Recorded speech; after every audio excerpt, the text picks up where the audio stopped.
Let's get back to Team Talk on ESPN Radio 1017, The Team. We are taking your calls at 994-1017. That's 994-1017. Now, Team Talk on ESPN Radio 1017, The Team. Welcome back to Team Talk here until 7 o'clock. Then we have Game 7 of the Celtics-Raptors. But now I'd like to bring in Frank Pace. He's the author or co-writer of a book called If These Lips Could Talk. It'll be available on Amazon.com on September 15th, but you can pre-order it right now. So go to Amazon.com, punch in If These Lips Could Talk, Frank Pace, whatever, you'll get there. And I assure you, you won't be disappointed if you pre-order and get the book, because I had a really good time reading it. Frank, thank you so much, man. The title of your book, If These Lips Could Talk, is great. But if you didn't have that one, and if it was still available, being in the right place at the right time would also apply in your case, because your story is fascinating. Kid out of New York, went to Jacksonville University to play soccer and baseball, and then your career bounced between sports figures and Hollywood stars and all that stuff. Thank you so much for joining us here in Albuquerque on Team Talk, Frank. Thank you for having me. It's a really pleasure to be with you. You bet. I'm just going to dive in. I told the listeners that I had a chance to peruse the book, and each chapter I just enjoyed so much. But we're ESPN Radio, and when I saw that you had interaction with Rod Carew, who was one of my, I idolized him. He played for the Twins and then the Angels, but a guy that could hit like nobody's business in the 1970s and 80s, for that matter, Frank. Yeah, Rod's been a terrific friend. He's been a friend for 40 years, and I have represented him for 38 years. And I consider those days amongst the proudest of my life. There's a funny story of how I met Rod.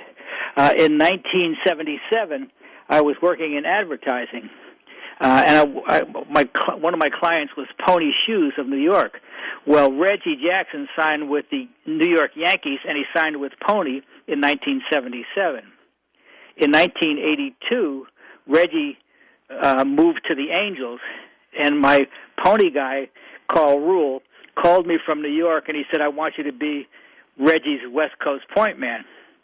So he told me to go see him, introduce myself, establish a relationship I could, and sign some Angels to Pony contracts. Right. Back then, shoe contracts basically ran $5,000 for a season.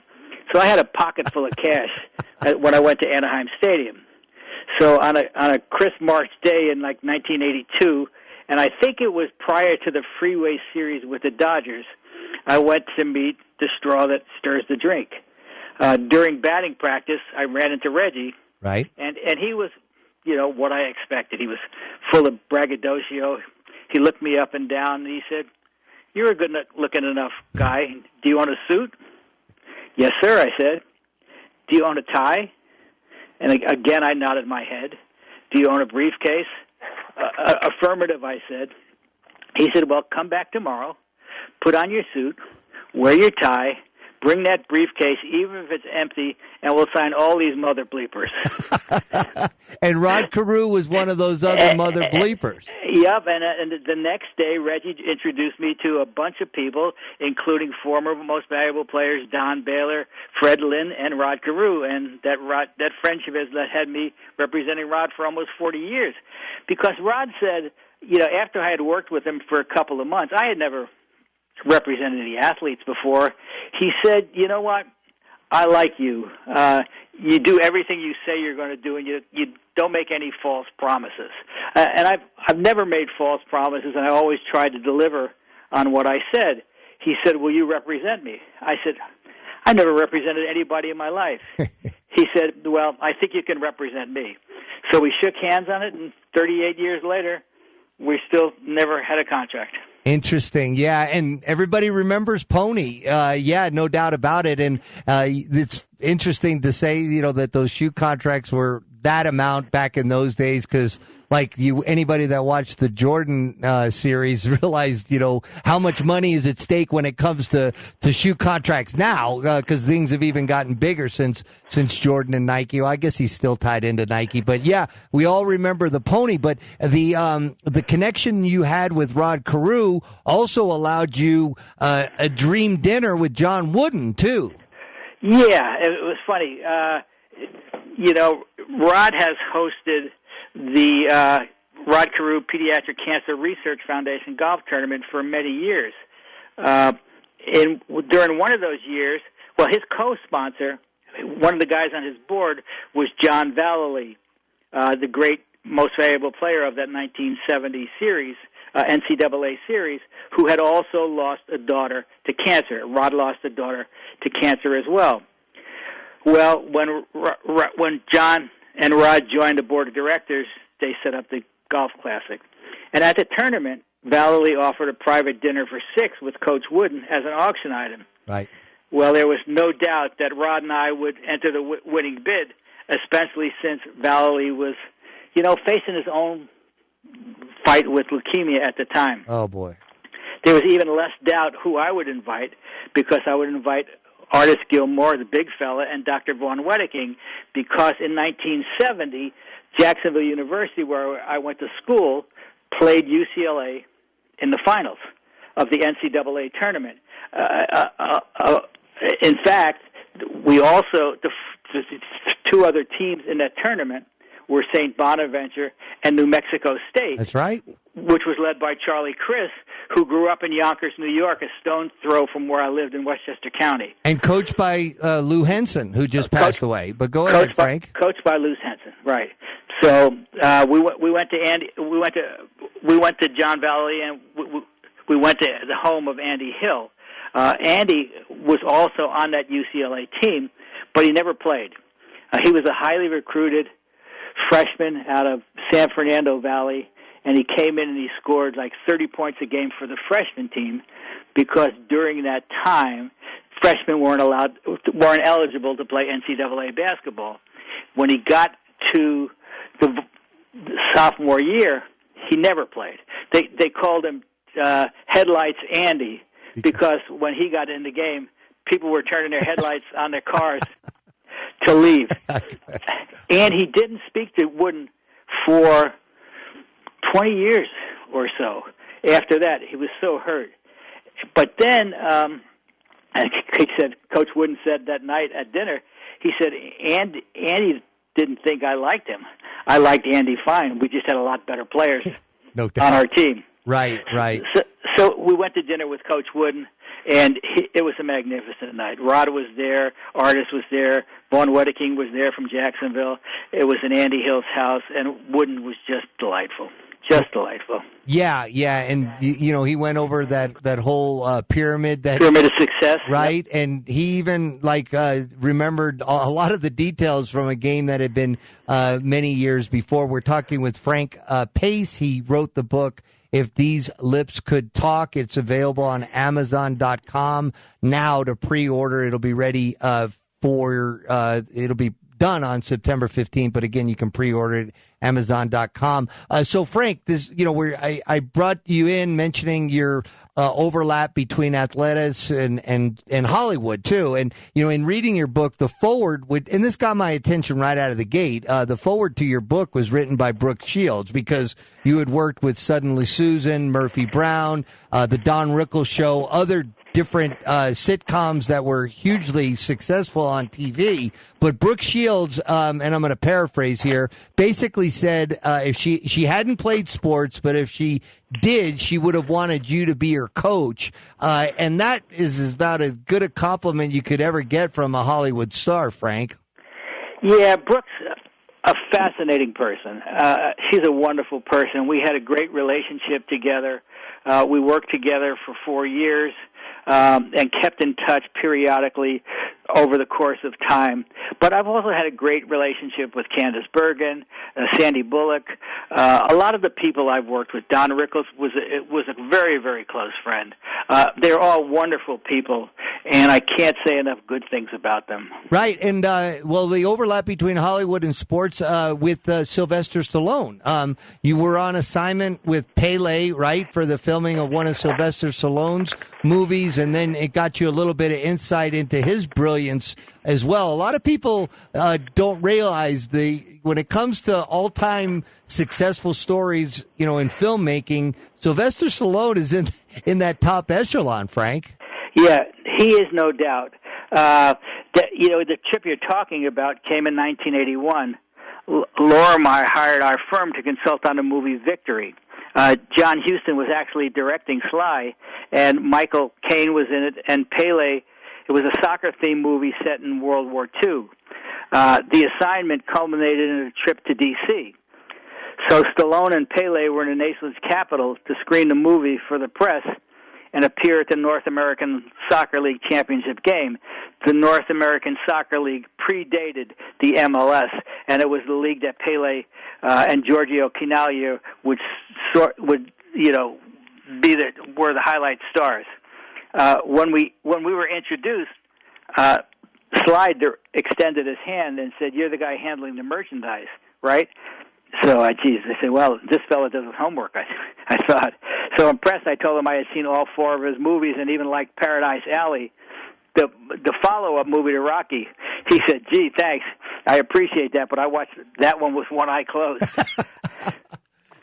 We talked a little about the movie, and I commented on the bicycle kick, which Pele scored in the movie. Since you're broadcasting Albuquerque games, that the bicycle kick is pretty hard to do. No doubt. And Pele scored only 5 of those in his entire career. Well, the next day, we were hanging out at RFK Stadium with Pele, Henry Kissinger, D.C. Mayor, Marion Barry, and a lot of other bureaucrats.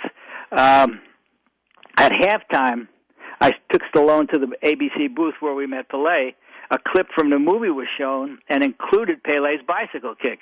And Stallone said in his inimitable style, out of 1,300 goals Pele scored in his career, only 5 of them came on bicycle kicks. And I thought, so, the guy does his homework and listens. That told me right there that he was the real deal.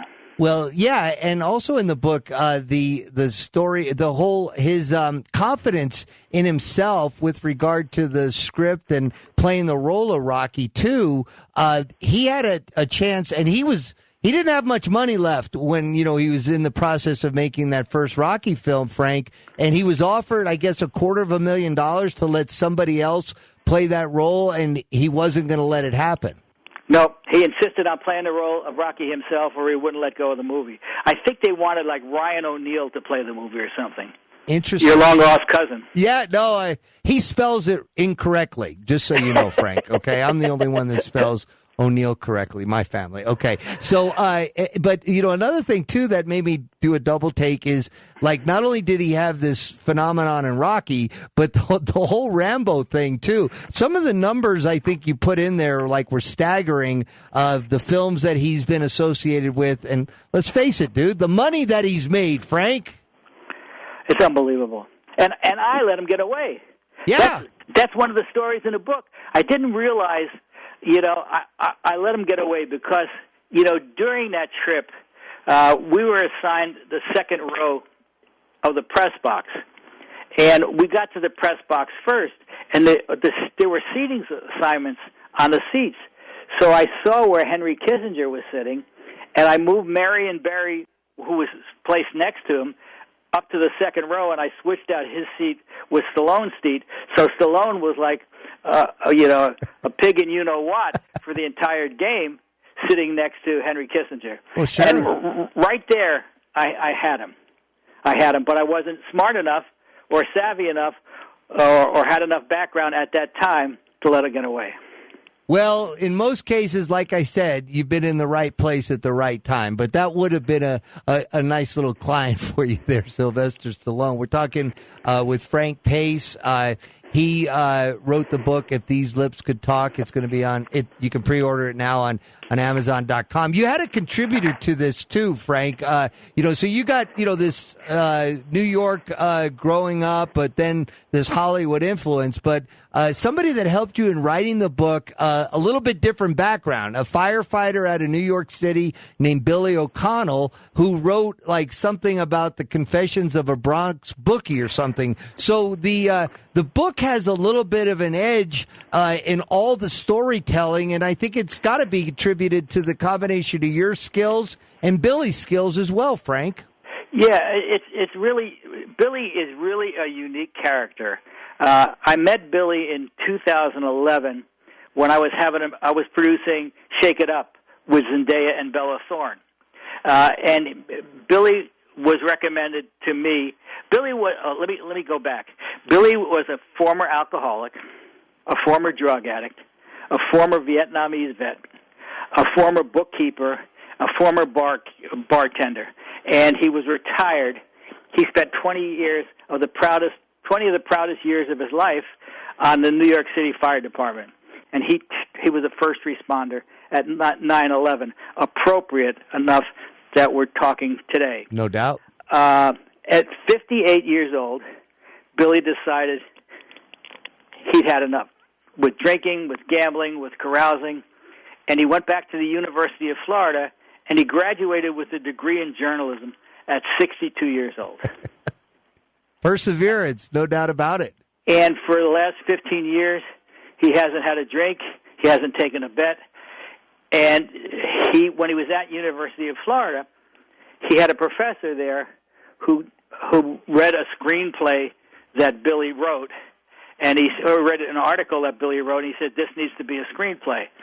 So make a long story short, Billy came out to see me at the behest of a friend of mine, or a mutual friend we had, named of Matt Kilcullen. Billy pitched me this story. It was not good.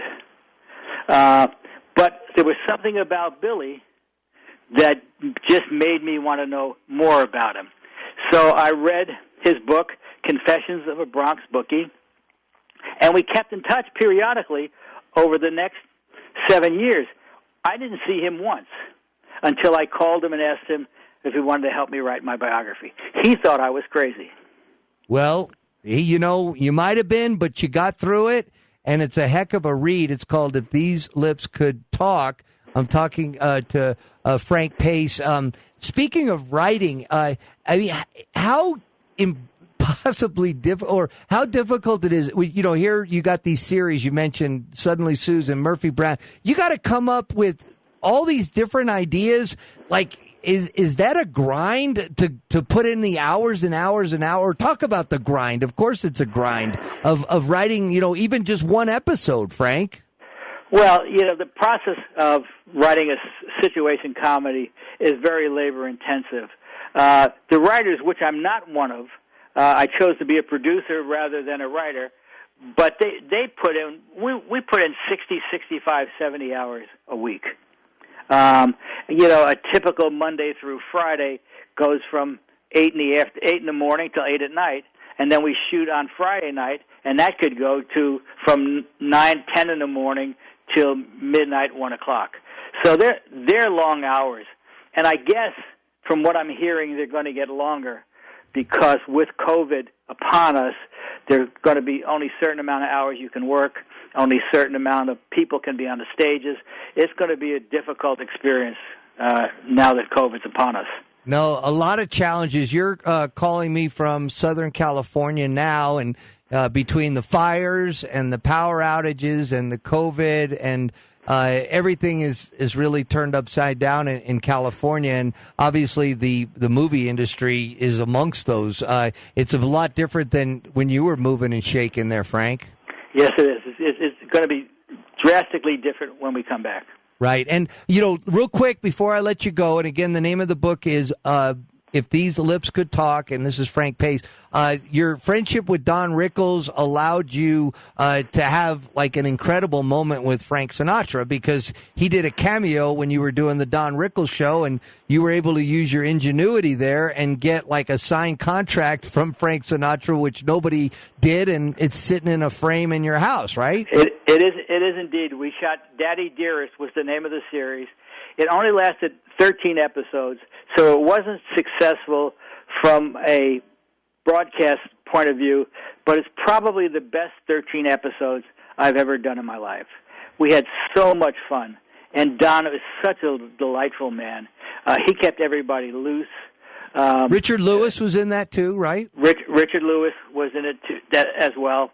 And you're talking about when Sinatra appeared on the show. He appeared in an episode playing himself, of course. We were so glad to have him. He was such a gentleman. And as he was leaving, I put 2 contracts in front of him, SAG contracts. So he signed both of them.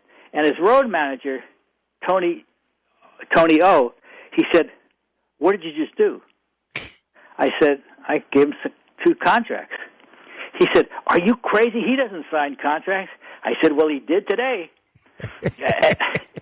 He said, "Usually I sign all his autographs." I said, "Well, not this time." So I actually gave him 2 contracts and saved one for myself, which is hanging in a frame. Yeah, and as far as the deal with Sinatra too, he drove up in his town car or whatever with his drive. He got out and he was in and out like in less than 15 minutes, right? Less than 10 minutes. Okay. And we had rehearsed all week for his 10 minutes. He came in. He did his lines. He was wearing like a members-only jacket. Knocked me over. Frank Sinatra was wearing a members-only jacket. Knocked me over with a feather on that one. Yeah, of course. It was fashionable. Yeah, of course. And little elevator shoes. He had little lifts in his shoes. And he came in, and he was terrific. He was absolutely terrific. Well, and it took 2.5 months to get him.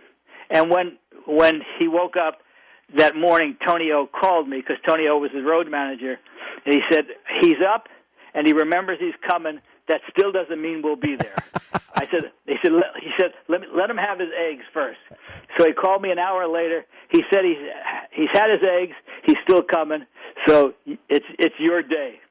And we're talking about those 10 minutes 25 years later. No doubt about it. And speaking of terrific, I really enjoyed the book. Again, If Those Lips Could Talk. Frank, thank you so much for joining us on ESPN Albuquerque and taking us behind the scenes on some of that stuff. I mean, some of the other chapters that you have in here, include, a piece on John Wayne. Of course, George Lopez was a guy you worked closely with. We don't have time now, but there's a great story of George Lopez and Lee Trevino at Pebble Beach, another place you're very familiar with.